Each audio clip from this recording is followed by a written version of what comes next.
Ya pemirsa, seperti yang Anda saksikan tadi sebelumnya, bahwa ini razia protokol kesehatan atau razia masker ini sudah banyak dilakukan di sejumlah wilayah di Indonesia. Masyarakat berpikir bahwa, oh ternyata ini angka kasus harian penularan COVID-19 di Indonesia pastinya turun. Ternyata tidak demikian. Untuk DKI Jakarta, Jawa Timur, Jawa Barat ternyata sangat tinggi pemirsa. Nah ini ada apa yang terjadi? Padahal sudah tegas sanksi untuk protokol kesehatan apalagi menggunakan masker. Itu akan saya bahas di malam hari ini pemirsa. Sudah hadir di sini dokter spesialis paru, Dr. Yunus, Faisal Yunus. Selamat malam, Assalamualaikum Dr. Faisal.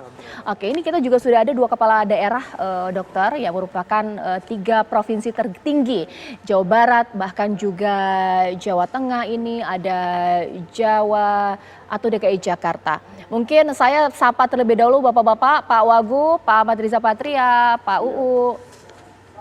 Assalamualaikum Mbak Caca. Oke, Pak Ganjar, selamat malam semuanya. Pak Ganjar, Oke. Pak Kang UU, Ya. Pak Dokter. Sekarang saya mau sapa dulu DKI Jakarta ya, mengingat ini begitu menjadi concern masyarakat karena DKI Jakarta di PSBB dikatakan total atau jilid kedua.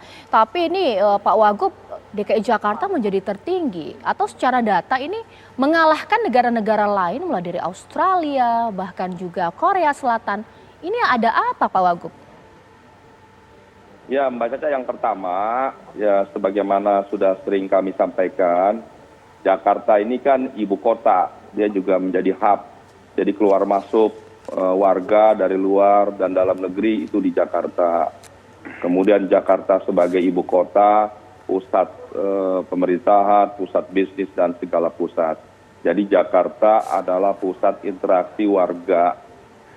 Yang kedua, di Jakarta ini memang sudah lama memberlakukan PSBB sejak Maret dan PSBB resminya sejak 10 April. Memang terjadi kejenuhan, keletihan dan sebagainya. Kemudian kita mulai memberlakukan pelonggaran sejak 5 Juni dan sejak 14 September kemarin kami akhirnya memberlakukan pengetatan PSBB. Kemudian yang ketiga yang perlu disampaikan, sejujurnya kalau kita mengacu pada data-data, memang Jakarta ini mengambil pola konsep strategi kami adalah dalam rangka menyelesaikan masalah COVID ini, melakukan identifikasi masalah dengan cara meningkatkan testing. Ya. Testing kami lakukan sekarang sudah rata-rata di atas 8.000 ya. Bahkan kami sudah 5 kali lebih tinggi dari standar yang diminta WHO. Sengaja memang kami meningkatkan testing supaya kami lebih cepat mengetahui di mana titik penyebaran, sehingga kami lebih mudah dalam rangka pencegahan dan penanganannya. Oke, saya ke Jawa Barat, Pak UU. Kalau Jawa Barat seperti apa ini menjadi yang ketiga ya tertinggi ya, padahal juga gencar juga di sana razia-razianya, Pak UU. Ya, memang hari ini kan Jawa Barat sudah hampir 300 ya yang kena seperti itu. Kita melakukan 4 langkah. Yang pertama, pencocokan data antara di Pemprov dengan di pusat, sehingga tidak ada simpang siur jumlah. Sekarang sedang dikonkretkan. Yang kedua, kita operasi justisi tentang operasi-operasi yang sudah dilakukan, yaitu pelaksanaan tentang protokol kesehatan, pakai masker, bekerjasama dengan TNI Polri. Yang ketiga, kita pengobatan yang sigap, yang cepat. Sehingga kalau ada yang terpapar, kita obatin, kita isolasi, dan langsung ditindaklanjuti sesuai dengan tahapan-tahapan berikutnya. Kemudian juga yang selanjutnya kita melakukan pengetesan yang terus-terusan, tidak ada akhirnya. Sehingga 4 langkah yang dilakukan oleh kebijakan Pak Gubernur hari ini dan dilaksanakan. Mudah-mudahan dengan 4 langkah ini kita bisa mengantisipasi seperti melonjaknya hari ini. Memang kita tidak diduga ini, Pak. Tidak diduga kita juga ini. Waduh, kok bisa seperti ini. Oke, sekarang saya ke Pak Ganjar. Pak Ganjar, mengingat memang hari ini Jateng ini kan nomor 5, tapi juga menyumbang persentase kematian yang tertinggi juga ini, Pak Ganjar. Iya. Jadi dinamikanya di Jawa Tengah masih sangat tinggi sama, karena kita melakukan testing terus. Maka saya siapkan 2 tim sekarang. Satu, kita minta untuk mengevaluasi kinerja dari lab. Yang kedua, kinerja dari rumah sakit. Yang kinerja rumah sakit kita minta ada 3 hal yang mesti diperbaiki atau dilakukan semacam review. yaitu terkait dengan angka kematian, angka kesembuhan, dan perbaikan SOP yang ada di rumah sakit, agar kinerja lab dan kinerja rumah sakitnya bisa ketemu dan kita bisa mengetahui sebenarnya penyebab kematian yang tertinggi itu karena apa. Inilah yang kemudian effort yang kita sampaikan. Tapi seperti Kang UU juga sih tadi, kami juga sedang melakukan sinkronisasi data karena kemarin ada sempat 2 kali Kota Semarang tinggi banget gitu ya. Ternyata datanya jauh beda banget gitu. Nah, tadi saya koordinasi dengan Pak Wali Kota, alhamdulillah sudah komunikasi dengan Kemenkes, akhirnya kita bisa coba fitting data dengan baik. Gitu. Oke, sekarang saya ke Dr. Faisal. Sebenarnya terlalu dini tidak kalau misalnya masyarakat pun bertanya, sebenarnya penegakan protokol kesehatan ini tidak sebanding atau tidak bisa efektif menekan angka penularan, Dok? Bukan begitu masalahnya. Jadi begini, kita mengetahui COVID ini kan 80% pada orang tidak memberikan keluhan. Artinya dia ringan sama sekali, mungkin dia ada di masyarakat. Sedangkan yang dirawat itu sekitar 15%. Jadi yang 15% itu juga yang sakit berat itu 5%. Jadi lebih banyak orang itu ada di luar. Nah jadi memang kadang-kadang orang merasa, oh saya nggak apa-apa karena dia termasuk yang kita kenal dulu namanya OTG. Sekarang kan OTG terkonfirmasi, dia betul-betul positif, tapi dia nggak memberikan gejala. Sehingga dia tidak merasa dia sakit dan dia dengan mudah menularkan orang lain. Nah, kalau orang-orang di sekitarnya atau dia tidak memakai alat pelindung diri, tidak melakukan protokol kesehatan, dengan mudah itu tertular.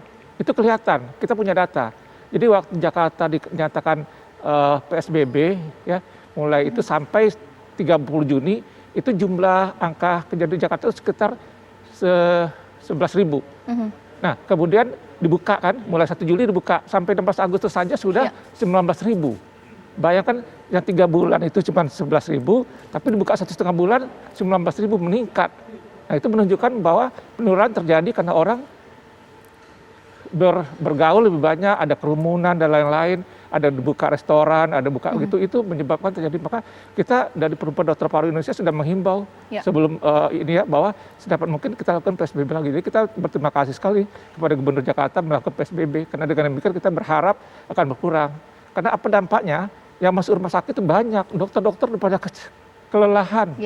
Dan juga kita udah banyak tertular. Di rumah sakit kita persahabatan sendiri ada berapa dokter, ada berapa residen yang sudah tertular oleh COVID. Oke, ya nanti mungkin saya tanyakan kepada kepala-kepala daerah yang sudah bersama saya lewat sambungan Zoom terlebih dahulu adalah sebenarnya bagaimana evaluasi yang dilakukan oleh Bapak-Bapak mengingat para petugas menerapkan atau razia protokol kesehatan karena dibuka sedikit saja di razia. Padahal hal tersebut juga tidak dilakukan untuk sektor-sektor seperti perkantoran atau mungkin juga di mal seperti apa. Atau juga dengan aparat-aparat yang kemudian menyamar supaya dapat nih kemudian pelanggarnya. Kan tidak efektif juga. Sesaat lagi pemirsa, tapi akan kita simak terlebih dahulu kabar terkini untuk Anda. Ini dia.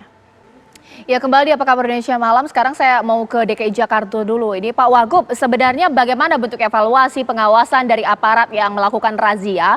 Sebenarnya mereka ini mengejar pelanggar demi sanksi yang kemudian didapatkan atau benar-benar ingin supaya masyarakat taat protokol kesehatan? Karena kalau masalah razia masker, ya marak dilakukan di Jakarta. Tapi kan hal tersebut juga tidak dilakukan di kantor-kantor, di pusat perbelanjaan. Ini seperti apa Pak Wagub?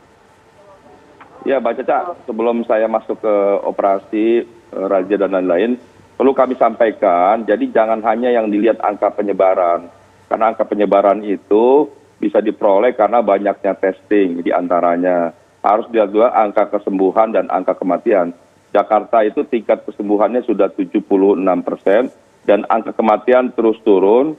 Per hari kemarin sudah turun sampai 2,5%. Jadi itu artinya upaya kami sebagai pemerintah Pemprov dalam rangka penanganan sekalipun kami temukan yang terpapar, kami bisa mengatasinya dengan baik dengan terus meningkatkan angka kesembuhan dan menekan angka kematian. Kemudian Mbak Caca, perlu disampaikan memang sengaja atas dukungan pemerintah pusat melakukan operasi justisi.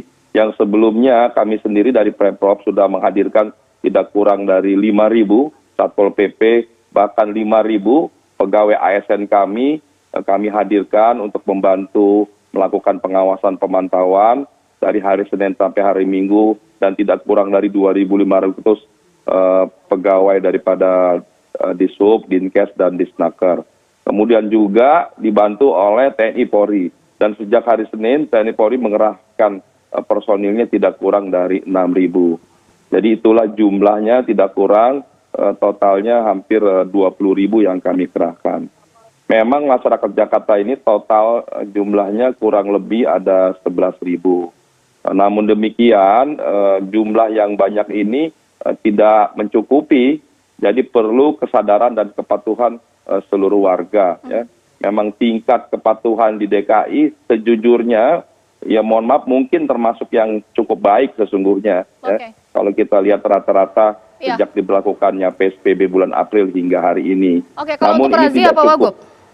Bagaimana Mbak Tita? Kalau untuk razia ini bagaimana kemudian? Seberapa efektif kemudian dilakukan? Apakah hanya terbatas jalanan saja Pak Wagub? Jadi razia ini dilakukan di banyak tempat Mbak Caca. Di semua unit kegiatan, di mal, di pasar, di perkantoran, di jalan-jalan, yang dalam mobil, motor, semua.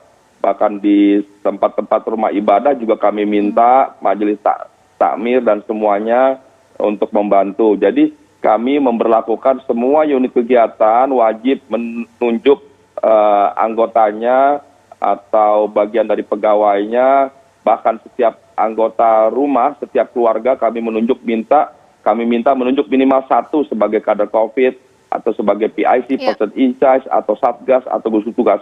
Jadi kami minta mulai dari mal, pasar semua menunjuk petugas yang tugasnya membantu memastikan pelaksanaan PSBB protokol COVID dilaksanakan.